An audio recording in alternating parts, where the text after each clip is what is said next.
Hello, we are live from the Phys Ed Summit 2016. Thank you so much for joining us for the 24-hour back-to-back global event. We could not make this day happen without you. And we're super humbled by the outpouring of support and promotion that the summit has generated from every one of you. I think we had 1,600 people who pre-RSVP'd, and it's just blown away by that. Reminder that we're using technology today. Things happen. If for some reason the video feed stops, please check out the Tozzle for the new video link. It might take us a few minutes to get it started and rolling again, but we appreciate your patience. If you also have any issues with the Tozzle, first try to refresh your browser. I will be moderating the back channel in the Tozzle, and we'll be there to help you. After the summit, we will post a feedback survey to the Phys Ed Summit 2016 homepage. We hope that you will provide us with some feedback because that can make next year even better. So I would like to introduce our presenter today. Super excited, super stoked. I've got Joanna Sheppard, you can call her Jo, from Chilliwack, BC, Canada, and the University of Fraser Valley. And she is going to be talking to us about open-ended questioning with the Teaching Games for Understanding focus. Jo, I am going to throw it over to you.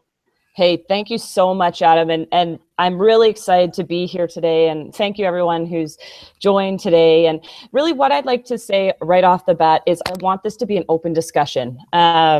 This is the only presentation where I'll probably do it sitting down. And I like being very active, but I also like discussion. You are all specialists from across the world and across the states and the provinces. And so please, once we start the open-ended questioning, working with the games, let's get that discussion going. And that's where Super Adam comes in and helps us out. But I just wanted to start with saying thank you to the Phys Ed Summit team. I kind of fell over the Phys Ed pedagogy on the Twitter because I'm still getting used to the all the internet craze, all that stuff and the fun stuff. But I fell over it and then was and signed up for the last one, and I just fell in love with the whole premise of pulling passionate people together. And sometimes in our part of work we feel alone. Or combating against other areas of interest. And so I'm excited to be here with you today. Also, I'm going to share a couple of historical stories of why I'm in physical education. I am a physical education specialist at the University of the Fraser Valley. So I specialize in pedagogy with my PhD there. But I love being active. I loved playing sports. But I grew up in a very a sporting type of environment where it was win or die. And at the age of 18, I burned out. I burned out because I wasn't having fun. And so I was quite concerned when I went to university, and much of the research was saying because I was so involved in sport, I learned life skills.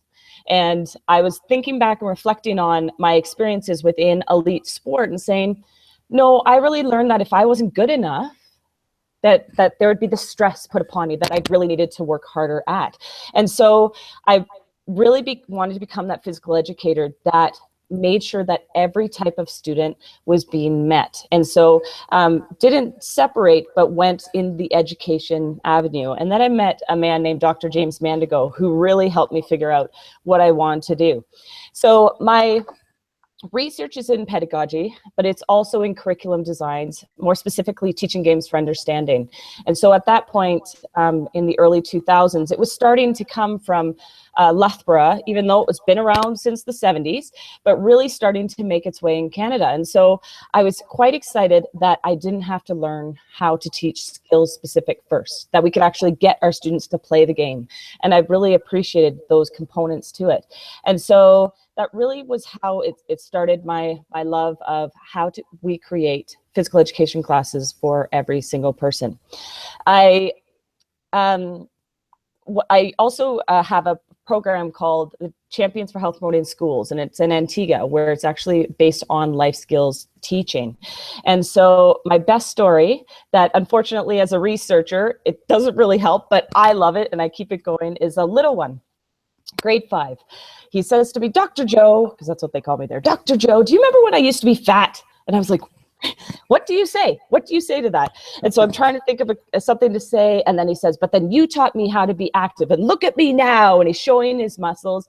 And just that story right there, I know all of you have those stories about the great students in your classrooms. This is one way to help bring out those stories, that there is a learning happening not only within the school, not only within the school community, but in their homes as well. So I'm going to start and share my screen with Adam, because he helped me again. And here we go. But please keep that tozzle coming. If you have any questions, tell Adam, and we can work on that. We'll get the back chunk. There it is. See the presentation. There we go. There. So again, thank you to the University of the Fraser Valley, strong supporters of the kinesiology department and physical education. And so this was the little boy. This is the little boy that said, you know what, look at me now. Look at that face. And this face is in Antigua, but this face is down the street. It's in our local schools. It's in our provinces, our states. These are the faces that we are working so hard for. These are the faces that we are being passionate about. But then we need to appreciate and realize that as teachers and educators, we are connected or need to be connected to what our ministries of education want us to do. And so this is always one of those catch-22s when we see new curriculum come out. And that's actually what's happening in BC right now. So if anybody that is in BC is on the tozzle, please share what the good things you like about the new curriculum. But really the directions are, the old curriculum had prescribed learning outcomes. And for pretty much each grade for physical education, there were over, I would say, 80 prescribed learning outcomes. This seemed to be extremely exhausting for our generalists, teachers, as we have many journalists at the elementary school, at the elementary school age, and specialists at the high school age. But generalist teachers saying, there is no way I can hit all of these physical or the prescribed learning outcomes. And so really what the new directions are, they've increased the flexibility and space for teacher innovation, student passions, and greater depth of study. So following what your students are really wanting to do within that year, as well as making sure you're hitting the competencies. I was just listening to Gord, and Gord was like, you know what, we shouldn't be playing basketball, volleyball, and just looking at these types of units. And I totally agree. We do not need to keep on teaching them the bump, set, and spike if they don't know how to play the game. So let's create and change what we're doing. There's so many variety of different types of movements we can do, and we can provide our students with. Let's make there. So again, the curriculum's looking at big ideas for each grade. And so the teacher really gets the importance of innovation for how do we reach those learning opportunities.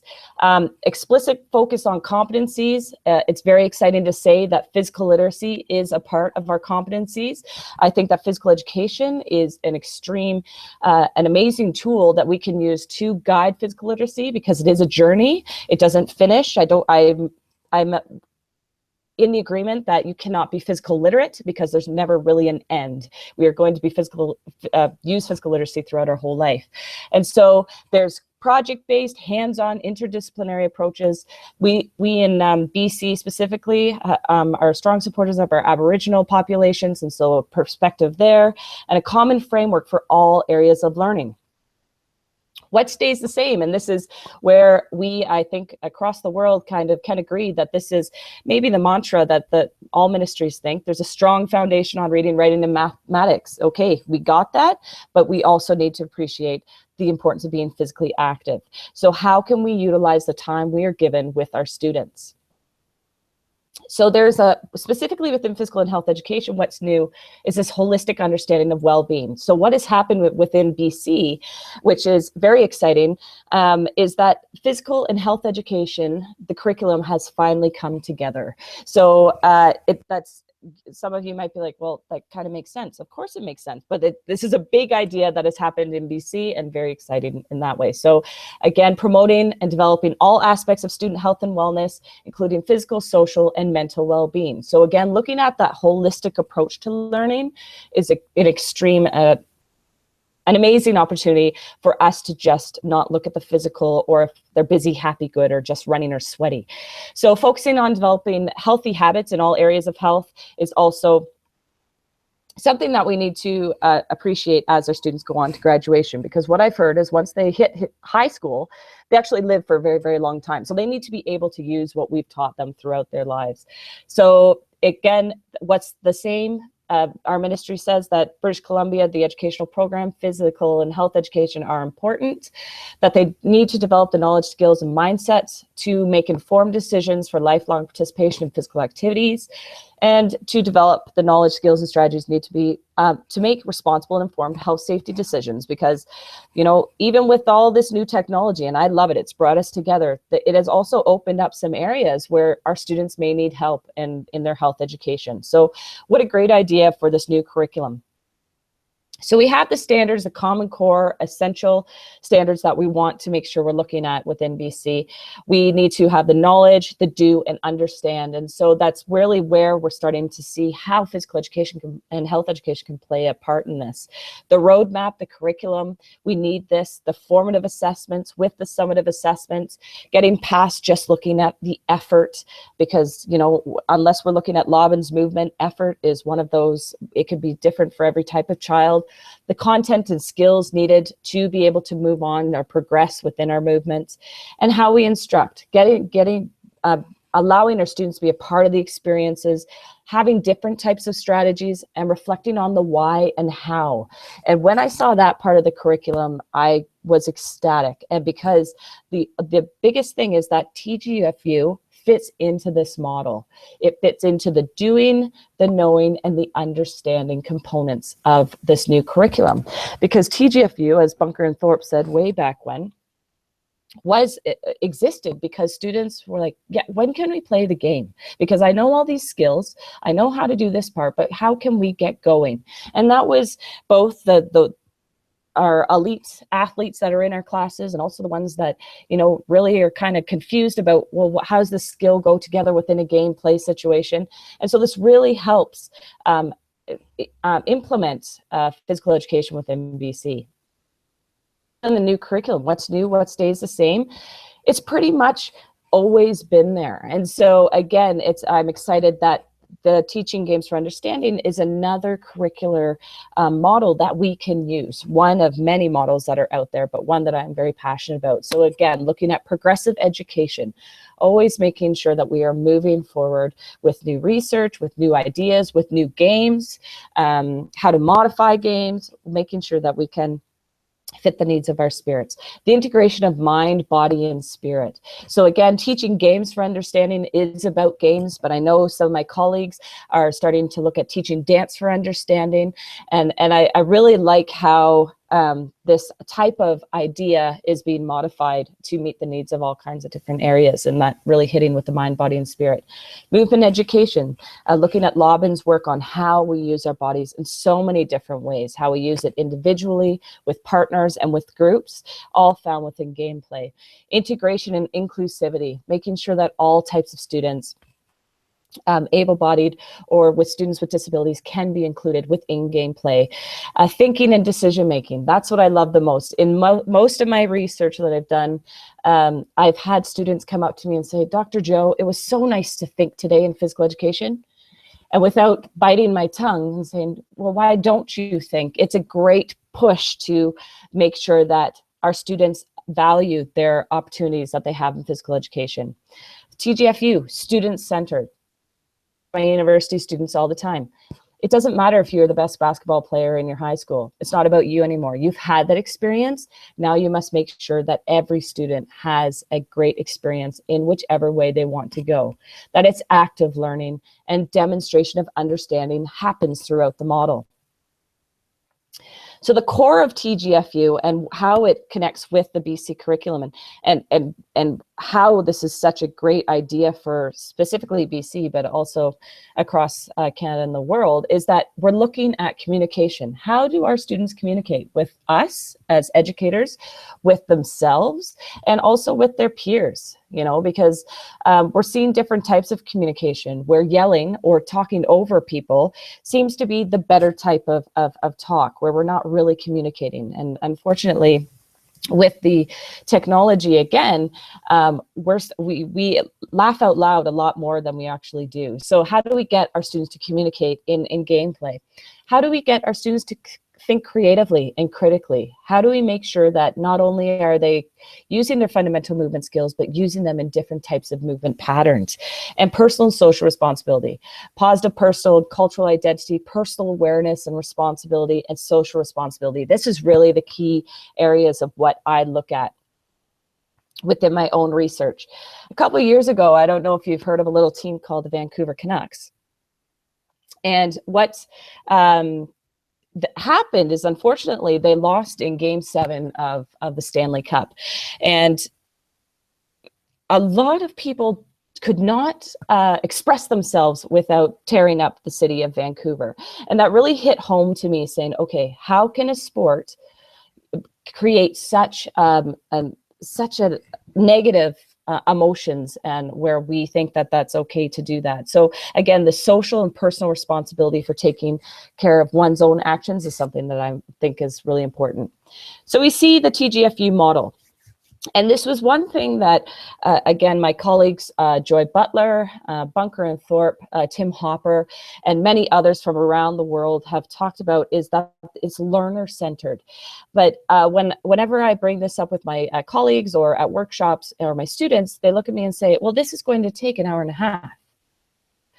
And I go, well, it could take an hour and a half. But understanding the realities of that as a game, or sorry, a class, it could be only 20 to 30 minutes long. I want to emphasize the importance that this model can be done over days.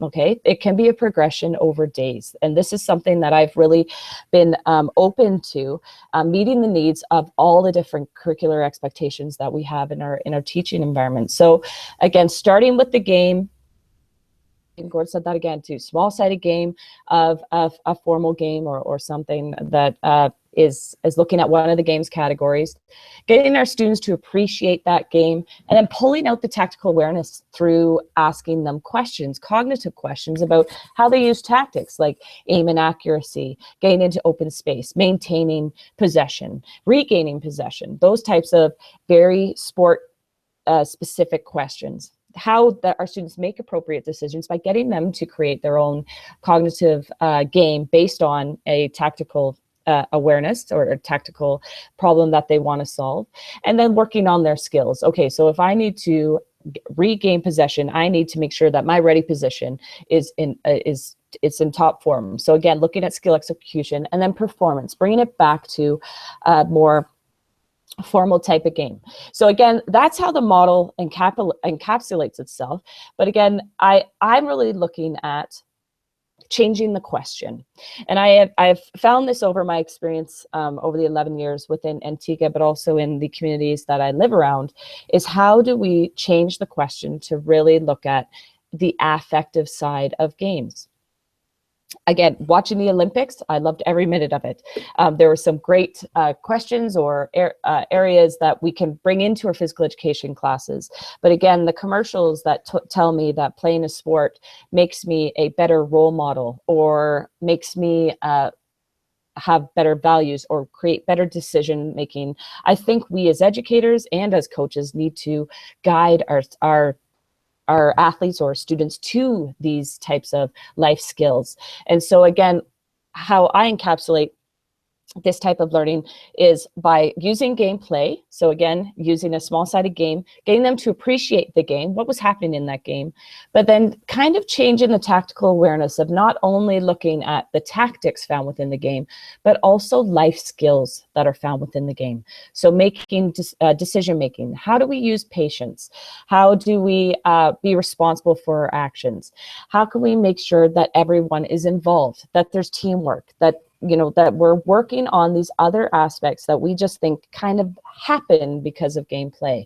So that's where I'm really going to focus on today. And that's where I want us all to focus on today by using the TOZL, and really making sure that we can look at open-ended questions. So when I'm saying open-ended questions, I mean not yes, no, because you say, oh, are you having fun? Yep. Okay, great. You can't go anywhere with that. So really working on what did you like about this game? Those types of open-ended questions that will, they take time in your classroom environment, but they also get that we hear the voices of our students, which is sometimes lost within our physical education classes. Really, what I call it is check, connect, reflect, or CCR. A great band, that I could probably say that with you here. My students don't get that joke anymore, but a great band, but also a great way to have our students connect with what they are playing. Okay, so questions that will have your students think, reflect, and connect about what they have learned during gameplay. That's what we're looking at today. So if we were going to check, okay, we're checking after gameplay. So we're using the TGIF model. We're playing a small-sided game. We are checking that this could be a review of the topic, skills, or games throughout the lesson. This could focus on the life skill objective. It could also focus on the tactical objective. Again, I go back and forth when I'm using this type of questioning style. But it can really be connected both with what the life skill was that you want them to focus on, or the tactics. So example, what life skills did we work on in today's lesson? And how did you use this life skill in the game? So Adam, do you have something going on there? Because I think I can hear you. I did unmute my microphone. I was appreciating your CCR reference, and I was thinking immediately, well, how do these questions apply if you're born down on the bayou? But but yeah. Yes, I've got I'm in the Tassel right now, just kind of and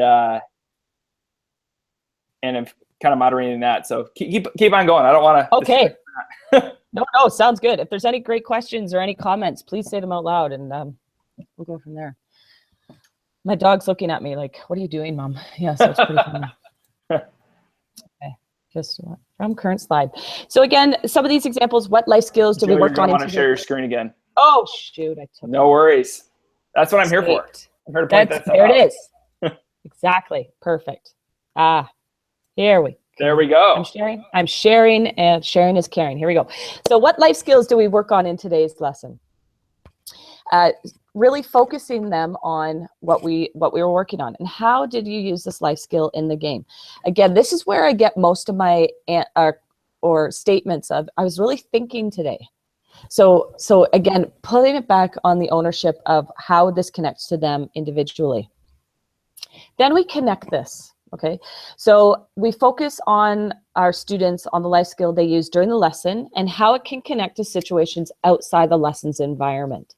So this could be the classroom environment, the schoolyard, the recess, or lunchtime, because I have many examples of coming out of my physical education classes when I was a young pup and having many of my peers be so upset that they lost, specifically dodgeball, but so upset that they lost their game that they took it onto the schoolyard.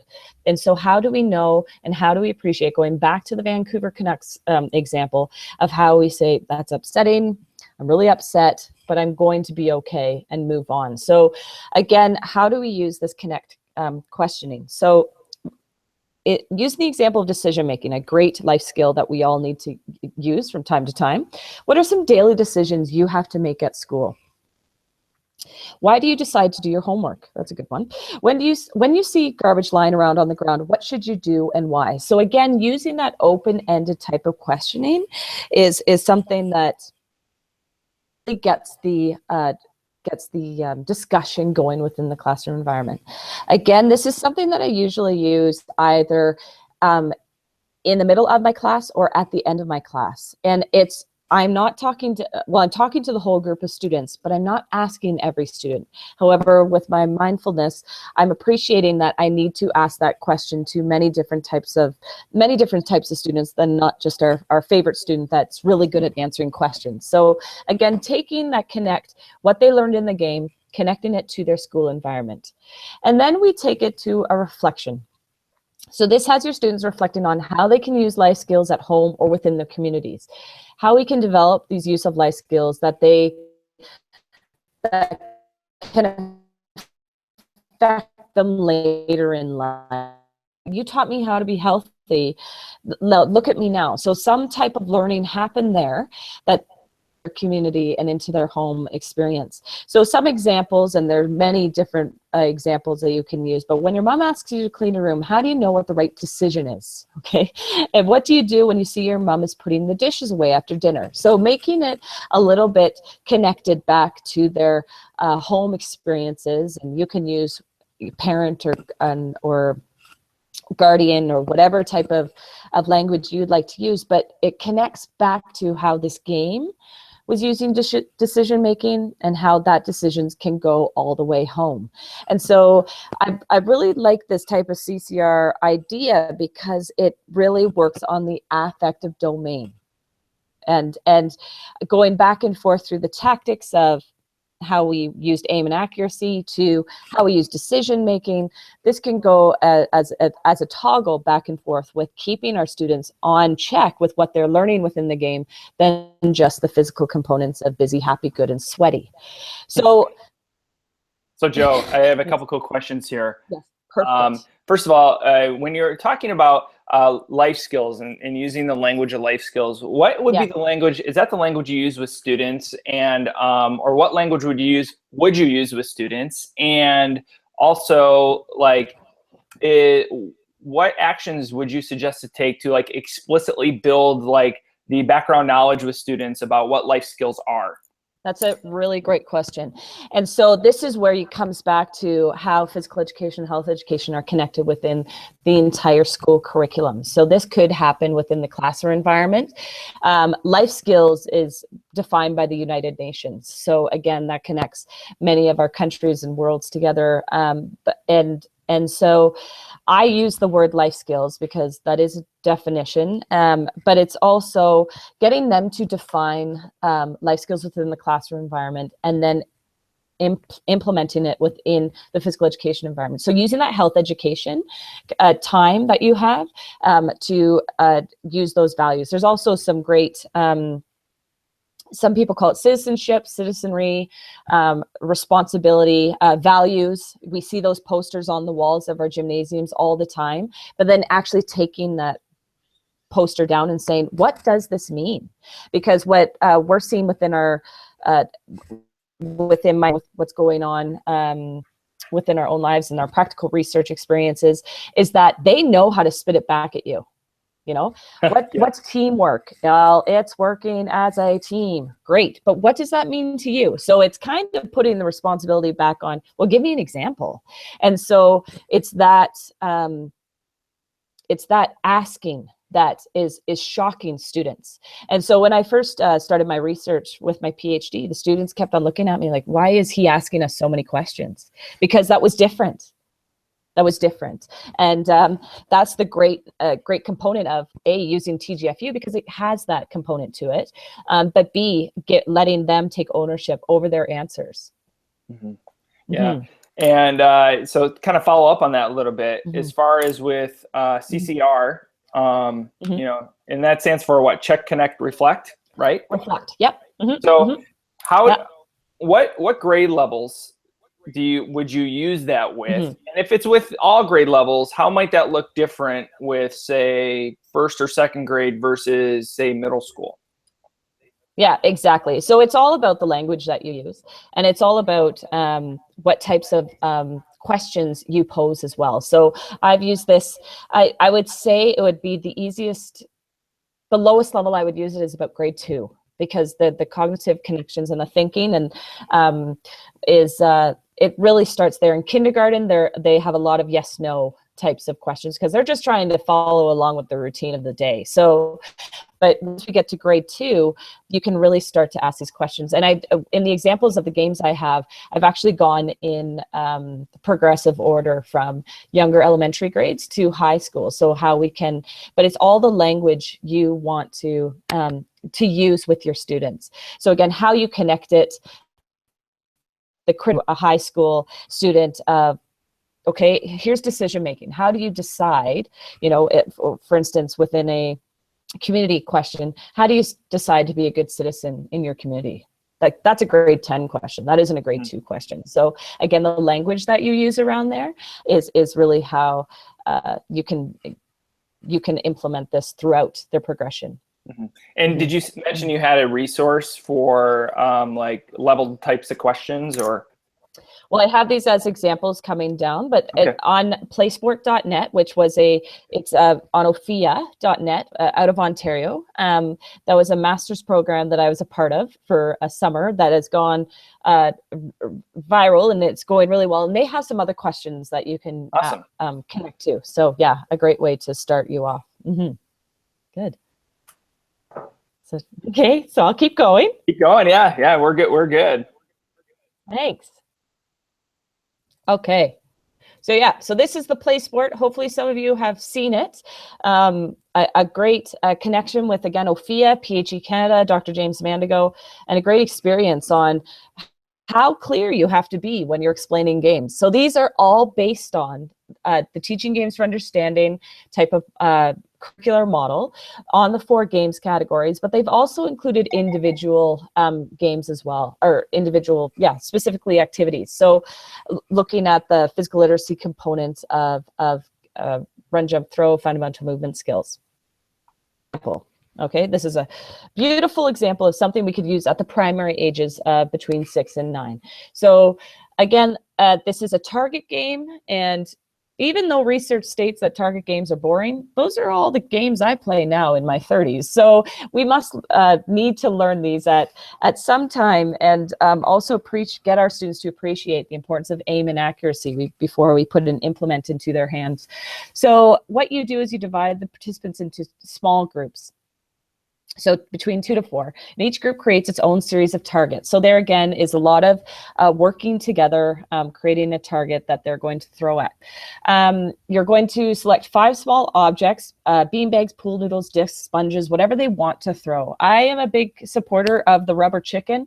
I know some of my colleagues are not, but I think it's a great and fun way to throw something, because really, how many times in your life do you get to throw a chicken? So again, just trying to throw at the target. You're trying to get the highest amount of points you possibly can. And also there's some open-ended questions that we can use for tactical solutions. That could be, when sending the object toward the target, describe how you control the force you use so that you are close to the target as possible. Well, let's look at the primary age. It's age 6 to 9. So an open-ended question I would probably use is, how were you able to throw the beanbag so that it made it to the target? Making sure that it's meeting their needs. So again, looking at the tactical complexity or tactical awareness of this game, of looking at the force, aim and accuracy, I go back to looking at the life skill of patience. So Adam, I'm going to ask that you open up the TOZL to trying to get some of my colleagues to come up with grade 2 type open-ended questions that has to do with patience. Because if we go back to this game, the beanbag, all we want to do is throw the chicken, but I have to wait for my partner. Okay, so this is a great life skill. Patience, we all need it. I went to Disney World last year, I certainly needed it there. But again, how do we use this life skill within this game? So if you could open up the TOZL, and if my peers and colleagues and friends could please try some open-ended questions of how we check about patience within Bullseye. So they've just played this small-sided game, the first step in the Denning model, and how do we open up those questions to patience? Okay, I threw it out there. So we'll All see. right. We'll see what happens here. Okay, sounds good. This is the fun discussion time. It is. So It is. while we're waiting for some people to give them some think time, and yes, to kind of come up with some questions here. So what are some ideas that you might have about open-ended questions about patience with second grade? I'm drawing well, on. with second grade. Yeah, my experience is 6-8, so it's like elementary is so foreign to me. Oh, I know, especially because those are when life skills are, we're starting to learn them there. And so grade 2, and also with open-ended questioning, we're so used to saying, okay, here's the rule, here's how you play the game, go and play. And so to actually stop and say, okay, some of my friends say, well, you do all the fluffy stuff of phys ed. I said, no, I don't. It's just the part that you use a lot of your heart with. And so when we're looking at patients, an example of one that I would say is, how did you make sure, no, what can we say? I don't want to give out examples that maybe some of my colleagues might have right off the bat, but how did you, no, tell me an example of how you waited in the game. Okay, how did you wait for your turn in the game? Okay, what did you do during that time? Because that's something that our grade 2s, we've all seen the lineups. You've probably even seen it in grade 6, you know, that you could, like, let's go, let's keep going, move forward, you know? So again, how can we use our patience when we're playing this game? How did you show, what did you say to your partner to tell them that they're doing a good job? You know, so those types of ideas about how to use patience. And could you even say, yeah, I'm thinking about my students, and I think patience is an issue with 6th, 7th, and 8th grade. But it seems like impulsivity seems to be a defining characteristic of middle school. But oh yeah. As far as like patience, I mean, I'm just trying to think of some questions here. And could you even say, I mean, do you think down at 2nd grade, they would be able to process in a way where you could say, hey, what examples of demonstrating patience did you see from your peers today or from your classmates? Yeah. And could you describe to me an example of someone showing patience today? Yes. Something like that? Yep, exactly. And so the one thing that I do tell my students is that physical education class should not be a surprise. You know, they should know what they're going into. There should be a plan of attack. It's not roll the ball out. I know with my passionate educators all across the world that you have to plan. And it is some of the most difficult planning out of our whole curricula. So we need to set our students up for success by saying, you know what, boys and girls, today we're going to work on patience, aim at a target. So you could say both tactical and about the life skills learning. So, and then you could ask them, what does patience mean to you? Tell me what you think patience is. So then it's already in their mindset, than it being a surprise, that it's saying, look, out of this game, Harry Potter magic, here, you learned about patience. So again, making sure that they have a focus as they go into the game. Well, that's all part of, you know, visible learning and Hattie's work and explicit instruction and things like that. You know, just there's no surprises. It's like, you know, and not just being explicit about like what intended learning outcomes are, but building background knowledge and connections and prior knowledge and giving feedback on that kind of stuff. I mean, that's all, and the visuals that you use. I mean, just no surprises for students, you know, as far as to the what, why, and how, right? Exactly. So then within the within a check, okay, for patients that said, how do we make sure to wait for our partner to throw the bean bag? That would be one. Do we have anyone thinking? Nope. Wait, the Tazel's pretty quiet right now. We have a lot of people watching. Yeah. I'm looking at that. We've got 64 people here who are just kind of hanging out watching. But the Tazel's a little quiet right now. So that's all right. So again, how do we use our patience while we're playing this game? A great open-ended question that you would ask or to students. They would give you an answer and it doesn't drop there. You'd really want to have prompting questions after that. So Adam, let me play with you for a minute. Okay, so Adam, how did you use patience when you played bullseye today? Grade 2. How did I use patience? And I have to answer like a 2nd grader here? No, so the 2nd graders would say,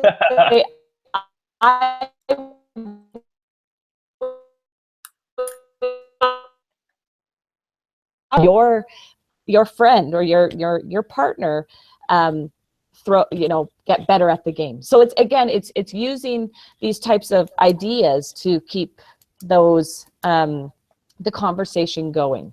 So once we go past patience within the gameplay, then we would ask them, well, how do you use patience at school? Boom. And then all of a sudden they're going into their classroom environment. Well, we put up our hands while we're waiting for the teacher. I need to wait for patience before I go to the pencil sharpener. The good ones. And again, what we're doing is we're connecting it back to their school environment. I need to be patient when I'm waiting in the cafeteria line.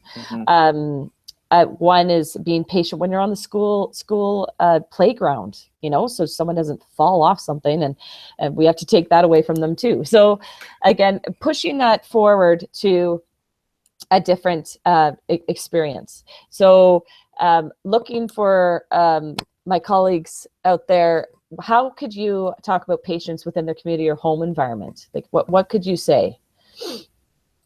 Because I know the answers. Yeah. So again, patience. Okay, so how do you, because we use technology all the time. How do we use patience when we're waiting to use the iPad? There. It does seem with technology though that's like we are swimming upstream and talking about patience because everything is so instant and instant gratification with just culturally with everything now. We're that way as adults too. So it's like, we want it and we want it now. We don't want to have to wait. So that's it. And we want, that gratification, especially, either you liked it or you got a heart, and you need to check how many people are, it's a kind of becoming a part of our affective beings of we need other people to appreciate what we're doing. And so, we need to work with that, and especially within the physical education environment, because again, when I teach at the university level, I have at least 10 students that are generalist teachers come at me and say, I don't want to play phys ed. It wasn't a good experience. I don't want to play. So trying to connect back to them about why it's important through life skills learning and through TGFU is one way we can do that. So I'll go on to share. We'll go on to the next. Well, rumor on the street is people are chatting in the Tozzle, but I might not just be able to see it. So, holy smokes, there's a whole bunch in the Tozzle right now. I had to refresh my Tozzle. So apparently that advice I gave at the beginning about refreshing your Tozzle, I should have taken my own advice, because there's a whole bunch here that we've been missing. So, Joe. Thank goodness. Perfect. Why are there so many things out there? Why are there so many crickets? So Joe, I'm going to throw it out to you. Do you want to go back and you want to revisit some of these, or do you want to keep going? Because there's a whole bunch going on in here that I missed. Yeah, there is. Okay, sounds good. Well, let's keep going on to the next game. And then we'll just throw out some, Adam. What were some? Check. I'll just read you some of the things that people were coming up with the questions that you asked for the brainstorm. So we got from Ryan, we got, why should we take turns? Or how did you feel waiting for your turn? Or what is something you could do while you're waiting for your turn? So good. Were you showing your classmates how we could wait for our turn? How was your ability to wait similar to that of your dog at home when she is hungry? It's true. It's true. That one's from a fellow Oregonian, so I like seeing the names here. There it is. That's it. Exactly. So again, connecting it back to their worlds. Yeah. Right. Okay. There's a host here. Is this the only game or activity we need to be patient? Right. Or what are some examples of what impatience looks like? Yes, good. And what can we say? Even if we saw one of our friends being impatient, what could we say? So again, connecting back to both patience and impatience, and we could bring it up to our Olympic or elite athletes. Well, how did Ryan Lochte not use patience waiting for the bathroom, or so those types of ideas where it connects them to their worlds.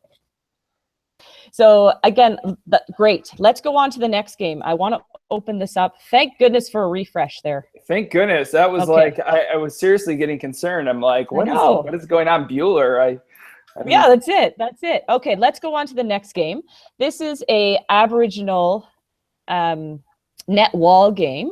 It's from the Cree Nation, and it's a really fun game because they're using the circle, which is a great image or cultural connection to the Aboriginal population, and it divides the students into groups of 4.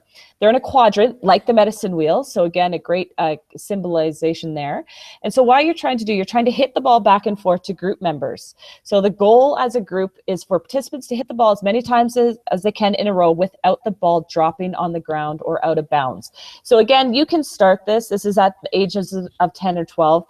I usually start this with a 1 bounce rule, that they can use the bounce, but then you just can't touch the lines of within the circle. So again, a great small-sided game. You can have a lot of circles going on. You can use the circles within your gymnasium floors.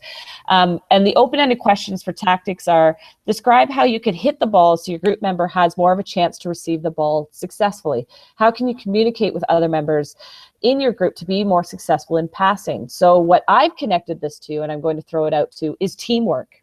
Okay, so again, now that we're refreshing, let's put it out to check. How can we use teamwork within this game? So again, we're trying to see how many times we can keep the ball going within this type of setup, or these types of boundaries. So changing the type of boundary to create a quadrant. So it's a pretty neat idea, and looks at net wall games, which sometimes is a little bit difficult with the amount of people you have within a. So now we got this, Adam. So Okay. Check. We got this. I just threw it out there, so I'm going to give some people time to type, and if I don't hear anything in like 30 seconds, I'm going to do a refresh, and we're gonna be golden. Sounds good. So check on teamwork. And teamwork is one of those that, you know, our students at all grades and all levels really do think that, you know, I'm a great team player. I've had people or students tell me I'm a great team player, and then scream at their team, you know, or take it out in an aggressive manner. And it's said, okay, there's a disconnect. There's a disconnect there. So how can we reconnect this to being a team player within group work in the classroom, within you know, making sure if you're going camping, like I'm going camping this weekend, I'm going to have great teamwork with my friends as we put up the tent. You know, you need that within your environment. So yeah, let's see what's going on in the Tozzle. Okay, so I got a few here going on. Perfect. Let's see. Trying to pull out the questions because we've got some good conversation going on in the back channel as well. Great. Let's see. How can you encourage your buddy? How can you encourage your buddy, I think, to have better accuracy? Or how may you communicate with your teammates? Or let's see. And that's all we got for questions right now. We've got people having a conversation about some things, but yes. Excellent. Yeah, the encouraging your buddy, I really like that one because it's connecting the tactic with teamwork. So again, utilizing both the cognitive thinking and the affective of the teamwork, you know, that we're allowed to give our peers and our friends feedback as we're playing, and it's not going to be, you know, it's constructive rather than destructive, as I say with my university students. So again, great idea. So we're checking that game. How did we make sure that everybody on the team touched the ball? You know, so and why is that teamwork? Okay, what was everyone's role in this game? How can you make sure your pass will help your partner be successful? Exactly. So progressively, you can take away the bounce, you can use more bounces, and then get them to utilize the no bounce rule. And so you're progressing using the exact same game, looking at both the tactics of the open-ended communication, but also the life skill tactic of teamwork. So let's take that into the school environment, because again, we walk into our schools and it says, you know, the Marauders are team of love, being a team, or teamwork. So how can we actually get them to realize that they're using teamwork within their school environment? So what would be some open-ended questions there? Well, I've got one from Danielle here that I like, and I think it was to the first one you threw out there, not necessarily the school environment, but I see where this ties in is what words would you use to show you're working with others? Oh, perfect. Yeah, exactly. And so right there, well, that was Danielle you said? Danielle said that, yeah. Yeah, Danielle, like right there, you're using what you're using in the classroom environment. So you're pulling over curriculum. And that is, I think, something that we need to not show, because we know what we're doing in physical education, but to allow others to look into our lens of, look how we're connecting to other types of curriculum. It's not just its own bodied gymnasium space. It actually envelops within the whole school environment and within their lives. So great question. Mm-hmm. Yeah, I got a few more here that are coming in. You know, a couple are, they're still game specific right now. So some people are putting in stuff with the classroom, and I think I saw one with kind of an idea about the playground, but a couple here that little open-ended with the game itself is what does, or I suppose you could phrase it is how, but what does teamwork, or how should it look in this game? How should teamwork look in this game? Yes, exactly. And then realizing that students will have different perceptions of what it will look like, you know, because there could be the team leader who says, okay, we're going to go from 1 to 2 to 3, you know, and back, or it could be that we're going to work this out together. So again, prompting these questions with other questions that back those questions up really help students what they're really trying to do within the game. And so some of my colleagues and friends on the TOZL might be going, this is going to take so much time, but it doesn't have to. They're quick questions. I've done it to stop them, refocus. Okay, how are you using teamwork within this game? Boom, boom. Okay, yes, great ideas. Now let's try to use those back in the game. And so it refocuses them on whether or not it's the cognitive or tactic or the actual life skill. So refocusing on, oh no, I need to make sure Adam gets the ball too, because Adam's on my team. So taking it out to the school environment, how do we use teamwork when we're in charge of recycling day, or we're in charge of assembly day, because I know those are connections. How do we use teamwork in a group project or plan, which seems to be the movement forward. There's a lot more group work that I still have to have those conversations with my students about. And so again, it's connecting back there and then into their lives. How do we use teamwork when you see an elderly person that needs help in the supermarket? You know, it's all these things that we can connect to that can really get them to think outside the box.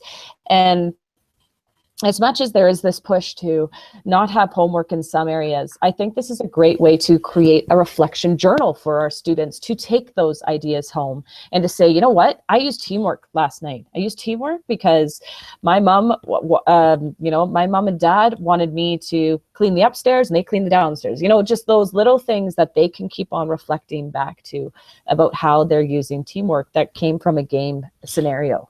So taking it that one step further. Mm-hmm.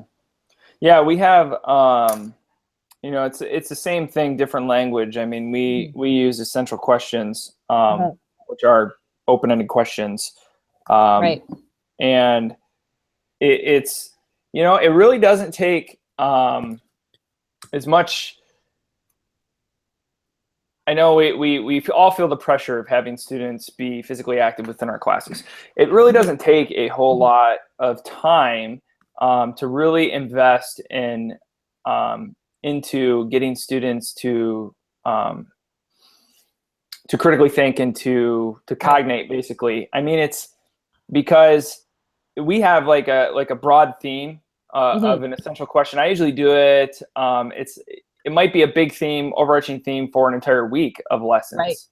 Right. And then and it's one question, but then you can expand on it in different ways, but it all ties back to that essential question. And that can kind of set it. I haven't necessarily done it with affective stuff, but I usually do it with content-based stuff, particularly when we're when we're learning about our bodies and our, at least in the States, our standard 3, which is essentially our fitness one. And when we're talking about like components of fitness and stuff like that, I mean, open-ended questioning is great. You can uncover a lot of things about like, why do some people find it difficult to exercise? Or, why does, you know, why does our body sweat when we exercise? You know, and things like that. And there's a lot of open-ended questions that you can ask that can kind of shape your entire week of lessons, and then you can tie it in. And it's not like, this is not like you don't have to do this when have kids like not moving and doing this. I mean, you can open up a question and do walk and talks and things like that, and then popcorn it around, and you can have little exit ticket reflections that kids do at an end of a week or stuff like that, where they're doing some writing and writing down their thoughts. So I mean, it's like it's definitely not a real, if you integrate it well and embed it just like anything else, it's just it's all about having a plan, and how do we stay on that plan and appreciate that at the beginning.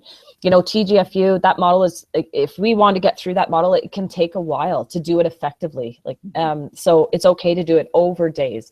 It's okay to have a TGFU type of week and then a sport education week, or just skill specific week, or FMS. And so we need to be able to appreciate that our students are understanding progressively what we're trying to teach them here, and that there is a plan of attack, and that lesson planning, whatever you want to call it, is important and a necessity when it comes to physical education. So I have a couple more questions, Joe, and we have about 5 minutes left. Okay. For timing here. So I kind of want to throw these out. And so here's a question, another one from Danielle is how, or do you address students when their team has not been successful, or how could you go about asking questions about the times that we have not been successful? Well, that's exactly it. It's with my open-ended questions, I can tell them that I've been observing, and that is one thing that my students that I've worked with and I've volunteered with, they said, you're always there. And I said, of course I'm always there, and I'm observing, and I want to give you feedback. But it could also say, okay, so when we weren't successful, how could we make sure that our team came up with ideas that would make us more successful? So, and then giving them that time to think about it. Answers come back to you. So going on that and saying, you know, give me an example of how you got, give me an example of when you failed, because we do use that word, when you failed and are at something within your life, you know, or, and that could connect to other components of appreciating your students and that they're struggling with math, or, you know, that was me for sure. You know, okay, so I failed this math test, but I kept on practicing, just like in basketball. I kept on practicing my, you know, and so the connections back to their lives. But you can ask those questions. Those are questions that throughout the school year, throughout the progression of, if you're in elementary school or middle school, you know your children, you know your students, so you know, you can keep that conversation going. Yeah, and I mean that's like one of, I mean, our best learning moments are when we're not successful, right? And so I mean, I'm thinking of like really promoting higher order thinking skills with students, and really asking them to have to process and have to think. And you know, a great question I think of in times of not being successful is, okay, describe what you would do differently if, you know, you could do this over again. And they actually, and you actually have to process and do things differently. Exactly. And if we played this game again, what would you do differently? Right. You know, right. What would you do differently? Okay. But then giving them the time to do it differently. And that's the thing. We don't have to keep on pushing. Absolutely. Next question I've got here is, so just thinking about like, if we were to set up a structure for, you know, asking questions, or maybe how, in your experience, how you've applied it in class, you know, would it be fair to conclude that, you know, maybe during class, you know, students, you're questioning about students about during gameplay about the skills used in sport and stuff like that. But then when you get to the end of your lesson, making that explicit connection to out of class situations. You could certainly do that. What I have suggested, and what I actually mimic within my own classroom environments, is, you know, the beautiful board of what's coming up on that day, or you know, the weekly ideas, is that there is a physical education part, which it sometimes seems to be missing from the areas. The game is there, the life skill is there, and also the tactic is there. These are what we're working on. And so take a look at the game.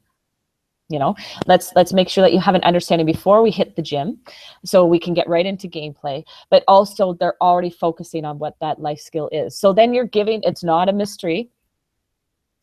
You're giving them that ideology or that idea of the life skill you want them to focus on. And so when it, at the end of the game or at the end of the classroom, you can pull it into the classroom and bring it in, finish the CCR there, or do the CCR there, you know, to connect that. But just to end the physical education class, there's a need for that than just saying, we good, we're sweaty, let's go, you know, which I know my colleagues are not doing, that's for sure.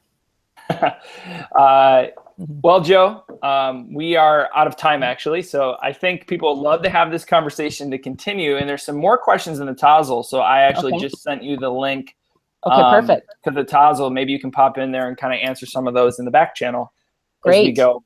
But we do have to end this session so we can move on to our next one. Sounds good. Sounds good. And I'll be on, well, I finished cup 4 of coffee. I'll probably be on cup 10 here in a couple hours. So Perfect. Sounds good. Well, thank you so much for having me. And I look forward to watching the rest of the presentations, and all the best and a great work with the team there. So thank you very much. Absolutely. Thank you so much for sharing, Joe. And you can find Joe on Twitter. And I know your lower third didn't pop up. Not a big deal. But what is your Twitter handle just for our people watching? My Twitter is Champs for Health. Champs for Health. I'm putting that in the Tozzle right now as well, so they can connect with you. And one down, about like 36 more to go. So have a great day, and what a great idea. And thank you for connecting us all. Yes, you too. Take care, everyone. Enjoy Phys Ed Summit 2016.